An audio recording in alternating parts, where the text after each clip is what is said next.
بسم اللہ الرحمن الرحیم۔ الحمدللہ آج ہم سورۃ التغابن کا آغاز کر رہے ہیں۔ سورۃ التغابن مدنی سورت ہے، ہجرت کے بعد مدینۃ المنورہ میں اس کا نزول ہوا۔ اس سورہ مبارکہ میں 28 آیات اور 2 رکوع ہیں۔ قرآن پاک کی ترتیب کے اعتبار سے اس کا نمبر 64 ہے، 64۔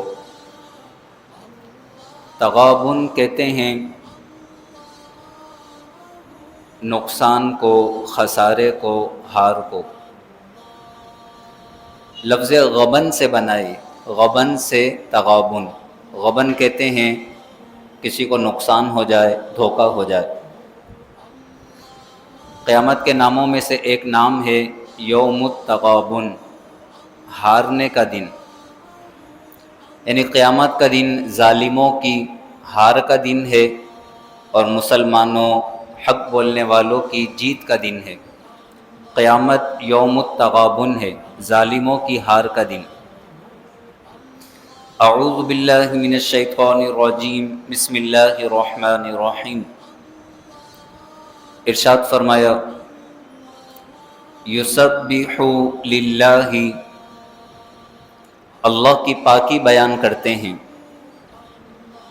ما فی السماوات، جو کچھ آسمانوں میں ہیں، وما فی الارض، اور جو کچھ زمین میں، سب کے سب۔ آسمانوں اور زمین کی ہر مخلوق اللہ کی پاکی بیان کرتی ہے۔ لہ الملک، اسی کا ملک ہے۔ ملک، سلطنت، بادشاہت۔ آسمان و زمین کی ساری مخلوق کا مالک اللہ ہی ہے۔ لہ الملک، اسی کا ملک ہے۔ وَلَهُ الْحَمْدُ، اور اسی کی حمد ہے، اسی کی تعریف ہے۔ کیونکہ زمین اور آسمان میں جس کی بھی تعریف کی جائے، کسی بھی خوبی پر، کسی بھی کمال پر، تو جس میں جو بھی کمال ہے، جو بھی خوبی ہے، وہ اللہ ہی کا عطا کردہ ہے۔ تو کسی کے بھی کمال کی یا خوبی کی تعریف کرنا در حقیقت وہ اللہ کی تعریف ہے، بنانے والے کی تعریف ہے۔ وَلَهُ الْحَمْدُ، اور اسی کی تعریف ہے۔ لیکن تعریف ذہن میں رہے، حمد کہتے ہیں کسی کی خوبی اور کمال پر تعریف کرنا حمد کہلاتا ہے، خوبی پر۔ ورنہ کافر تو بتوں کی تعریف کرتے ہیں، تو بتوں کی تعریف اس حمد کو شامل نہیں ہے، کیونکہ وہ خوبی پر تعریف نہیں ہے بلکہ باطل کی تعریف ہے۔ اور باطل پر جو تعریف کی جائے اسے حمد نہیں کہتے۔ حمد کہتے ہیں کسی کی خوبی، کسی کے کمال پر اس کی تعریف کرنا، اور جس میں جو کمال ہے، جو خوبی ہے، وہ اللہ ہی کا عطا کردہ ہے۔ اس لیے فرمایا لہ الملک، اسی کا ملک ہے، اسی کی سلطنت ہے، اسی کی بادشاہت ہے۔ زمین اور آسمان میں جو کچھ ہے اللہ ہی کا ہے، وہی مالک حقیقی ہے۔ وَلَهُ الْحَمْدُ، اور اسی کی حمد ہے، اسی کی تعریف ہے۔ وَهُوَ عَلَى كُلِّ شَيْءٍ قَدِيرٌ، اور وہ ہر چاہت پر قادر ہے، وہ جو چاہے کرے، وہ قادر مطلق ہے۔ هُوَ الَّذِي، وہی ہے جس نے خَلَقَكُمْ، تمہیں پیدا کیا۔ اللہ ہی نے تمہیں پیدا کیا۔ اب انسان کو پیدا کیا گیا اس لیے کہ وہ اللہ کی عبادت کرے، اللہ پر ایمان لائے۔ عالم ارواح میں یہ عہد و پیمان کر کے دنیا میں بھیجا گیا کہ اللہ کے سوا کسی کی عبادت مت کرنا۔ لیکن جب اللہ نے انسان کو اس دنیا میں پیدا کیا، اس دنیا میں بھیجا، فَمِنْكُمْ، تو تم میں سے کوئی، کافرٌ، کافر ہے۔ هُوَ الَّذِي خَلَقَكُمْ، وہی ہے جس نے تمہیں پیدا کیا۔ فَمِنْكُمْ کافر، تو تم میں سے کوئی کافر ہے، اللہ کی وحدانیت کا منکر ہے، اللہ کے وجود کا منکر ہے، اللہ کے ساتھ شریک ٹھہرانے والا ہے، قرآن کا منکر ہے، رسالت کا منکر ہے، تو تم میں سے کوئی کافر ہے۔ وَمِنْكُمْ مُؤْمِنٌ، اور تم میں سے کوئی مومن ہے۔ وَاللَّهُ بِمَا تَعْمَلُونَ بَصِيرٌ، اور اللہ تمہارے ہر عمل کو دیکھ رہا ہے۔ جو کفر کر رہا ہے اللہ اسے بھی دیکھ رہا ہے، جو مومن ہے اللہ اسے بھی دیکھ رہا ہے، جو گناہ کر رہا ہے اللہ اسے بھی دیکھ رہا ہے، جو نیکیاں کر رہا ہے اللہ اسے بھی دیکھ رہا ہے۔ ایسا نہیں کہ اللہ کسی کے کام سے بے خبر ہے، وہ سب جانتا ہے، سب دیکھتا ہے، سب کچھ اس کے علم میں ہے۔ مہلت دیتا ہے ظالم کو مہلت دیتا ہے کہ اللہ کی دی ہوئی نعمتوں کو وہ اللہ کی فرما برداری میں استعمال کرے۔ هو الذی خلقکم، وہی ہے جس نے تمہیں پیدا کیا۔ فمنکم کافر ومنکم مؤمن، تو تم میں سے کوئی کافر ہے اور تم میں سے کوئی مومن ہے۔ واللہ بما تعملون بصیر، اور اللہ تمہارے ہر عمل کو دیکھ رہا ہے۔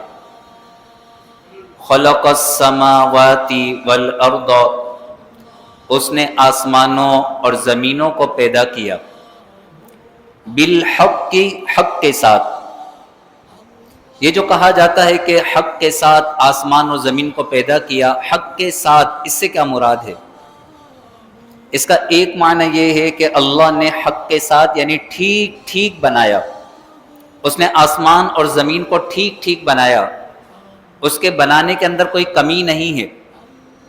ما ترى فی خلق الرحمن من تفاوت، تم رحمان کے بنانے میں کوئی بھی تفاوت نہیں دیکھو گے، کوئی بگاڑ نہیں دیکھو گے، بالکل ٹھیک ٹھیک اس نے بنایا۔ بالحق کی اس کا ایک معنی تو یہ ہے کہ اس نے آسمان و زمینوں کو ٹھیک ٹھیک بنایا، اس جیسا کوئی بھی نہیں بنا سکتا۔ بالحق کی اس کا دوسرا معنی یہ ہے کہ اس نے آسمانوں اور زمینوں کو حق کے ساتھ بنایا، یعنی بیکار نہیں بنایا۔ آسمان و زمین کی تخلیق میں اللہ کی قدرت کی بے شمار نشانیاں ہیں جو اس کی حکمت پر دلالت کرنے والی ہیں۔ انسان اگر زمین پر غور کرے، کبھی آسمان کی طرف نگاہ اٹھا کر دیکھے، آسمان اور آسمانی مخلوق، چاند، ستارے، سورج، بادل، بارشیں، ان پر غور و فکر کرے تو یہ حق کے ساتھ اللہ کے وجود کی گواہی دیتے ہیں، اللہ کی حکمت کی۔ خلق السماوات والارض بالحق، اس نے آسمانوں اور زمینوں کو حق کے ساتھ بنایا، یعنی ٹھیک ٹھیک بنایا، بیکار نہیں بنایا۔ آسمان و زمین میں اس کی وحدانیت، اس کی قدرت کی بے شمار نشانیاں ہیں۔ وصورکم، اور اس نے تمہاری صورتیں بنائیں۔ کوئی ایک انسان کھڑا ہو کر یہ دعویٰ کرے کہ یہ جو میری صورت ہے میں نے خود بنائی ہے، جو یہ دعویٰ کرے گا ہر ایک اس کا مذاق اڑائے گا، کیونکہ پیدا ہونا یہ انسان کے بس میں ہی نہیں ہے۔ انسان کی صورتیں اللہ ہی بناتا ہے۔ هو الذی یصورکم فی الارحام کیف یشاء، وہی ہے جو ماؤں کے پیٹوں میں تمہاری صورتیں بناتا ہے جیسی وہ چاہتا ہے۔ اس دنیا میں صورتیں مختلف ہیں، اور اس دنیا کے اندر کوئی گورا ہے، کوئی کالا ہے، کسی کا رنگ گندمی ہے، کسی کا وائٹ ہے، کسی کا سرخ ہے، مختلف کلر ہیں، جیسے مٹی کے کلر ہیں کہ مٹی سے انسان کو بنایا گیا۔ جس طرح مٹی کے ہر کلر ہیں، اس طرح انسانوں میں بھی مختلف کلر پائے جاتے ہیں۔ جس طرح مختلف مٹی کی تاثیر ہے، کوئی سخت کوئی نرم، اس طرح انسان کے دلوں کی مختلف تاثیریں ہیں، مختلف تاثیر، کوئی سخت کوئی نرم۔ اللہ جسے چاہتا ہے، جیسی چاہتا ہے صورت عطا فرماتا ہے۔ انسان کبھی بھی کسی کی صورت کا مذاق نہیں اڑا سکتا، کیونکہ انسان کی صورت اس نے خود نہیں بنائی، اللہ نے بنائی ہے۔ هو الذی یصورکم فی الارحام، سورہ آل عمران میں یہ فرمایا، اور یہاں فرمایا وصورکم، اور اس نے تمہاری صورتیں بنائیں۔ فَأَحْسَنَ صُوَرَكُمْ، تو اس نے تمہاری کیا ہی اچھی صورتیں بنائی ہیں۔ فَأَحْسَنَ، کتنی اچھی، صُوَرَكُمْ، تمہاری صورتیں بنائی ہیں۔ جتنی بھی مخلوق ہے، تمام مخلوقات میں اللہ نے سب سے بہترین صورت انسان کو عطا فرمائی ہے، سب سے بہترین صورت، اور انسان اپنی اس صورت کو مزید خوبصورت بنا سکتا ہے رب کی عبادات کر کے، خاص طور پہ نماز تہجد پڑھ کے، کہ میدان محشر میں جو بھی جہنم میں جائے گا وہ انسانی شکل میں نہیں جائے گا، یہ شکل بگڑ جائے گی. جب جہنم میں ڈالا جائے گا تو انسانی شکل میں نہیں، کیونکہ انسانی شکل کی اللہ کے نزدیک بڑی عزت ہے، اللہ کے نزدیک بڑی عزت ہے. اللہ اس صورت سے بڑی محبت فرماتا ہے. جسے بھی جہنم میں ڈالا جائے گا چہرے بگڑ جائیں گے، سیاہ ہو جائیں گے، آنکھیں نیلی ہو جائیں گی، یہ چہرے نہیں ہوں گے. اور جو جنت میں ڈالے جائیں گے تو ان کی یہی صورتیں ہوں گی. ہاں اتنا ضرور ہوگا کہ ان صورتوں پر ان کی عبادات کا، ایمان کا نور چمک رہا ہوگا، چہرے چمک رہے ہوں گے، روشن ہوں گے چہرے.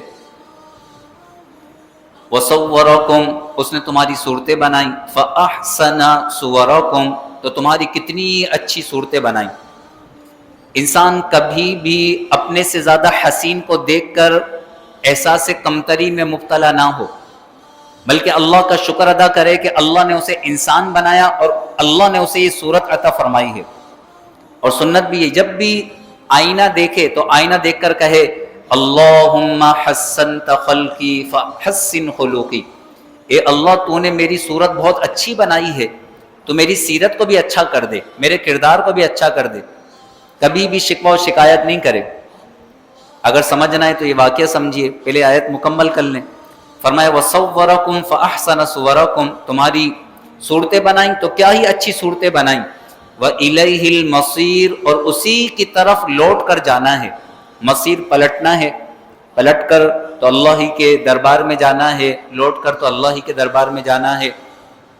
لوگ کیا دیکھتے ہیں، حضرت جنید بغدادی ایک کتے کے پاس تشریف لے گئے اور لوگوں کو ایسا لگا کہ آپ کتے سے کلام کر رہے ہیں. اللہ اپنے ولیوں کو جانوروں کی بولیاں بھی سمجھنے کی طاقت عطا فرماتا ہے. لوگوں کو ایسا لگا کہ آپ کتے سے کلام کر رہے ہیں. اچانک لوگوں نے دیکھا کہ آپ پر غشی طاری ہوئی، آپ زمین پر تشریف لے آئے. لوگ جمع ہو گئے، آپ کو ہوش آیا، آپ سے عرض کرنے لگے کہ کیا معاملہ ہے. آپ فرمانے لگے کہ اس کتے نے مجھ سے یہ سوال کیا کہ اے جنید مجھے یہ بتاؤ کہ تم نے پیدا ہونے سے پہلے ایسی کون سی نیکی کی تھی جس کی وجہ سے اللہ نے تمہیں انسان بنایا، اور میں نے پیدا ہونے سے پہلے کون سا گناہ کیا تھا جس کی وجہ سے مجھے کتا بنا دیا گیا. یعنی اتنی بڑی نصیحت تھی کہ انسان کا یہ جو وجود ہے کہ ہم انسانوں میں پیدا ہو گئے، یہ اللہ کی عطا ہے، صرف اللہ کی عطا. اللہ چاہتا تو ہمیں انسان نہیں بناتا، کوئی اور مخلوق بنا دیتا. اللہ دوسری مخلوق میں ہمیں تبدیل کر دیتا، اللہ ہمیں انسان نہیں بناتا. لیکن اللہ نے ہم پر کرم فرمایا اور اللہ نے ہمیں انسان بنایا. اور پھر کرم بالا کرم یہ کہ انسان بنانے کے بعد کافروں میں نہیں بلکہ مومنوں میں شامل فرمایا. ایمان سب سے بڑی نعمت ہے. نہیں تو فرمایا اسی صورت میں تم میں سے کوئی کافر ہے کوئی مومن ہے. یہ اللہ کا کرم ہے، اللہ کی نعمت ہے. اللہ نے ہمیں اشرف المخلوقات انسان بنایا. انسان بنانے کے بعد سب سے بڑی نعمت ایمان کی نعمت عطا فرمائی. اللہ تبارک و تعالی ان آیتوں کے صدقے و توفیل ہمیں ہمارے ایمان پر ثابت قدمی نصیب فرمائے. اللہ تبارک و تعالی قرآن کا نور ہمارے سینوں میں داخل فرمائے. آمین. وآخر دعوانا ان الحمد للہ رب العالمین وصلی اللہ تعالی علی خیر خلقہ ونور عرشہ سیدنا و مولانا محمد وعلی آلہ واصحابہ اجمعین. آمین برحمتک یا ارحم الراحمین.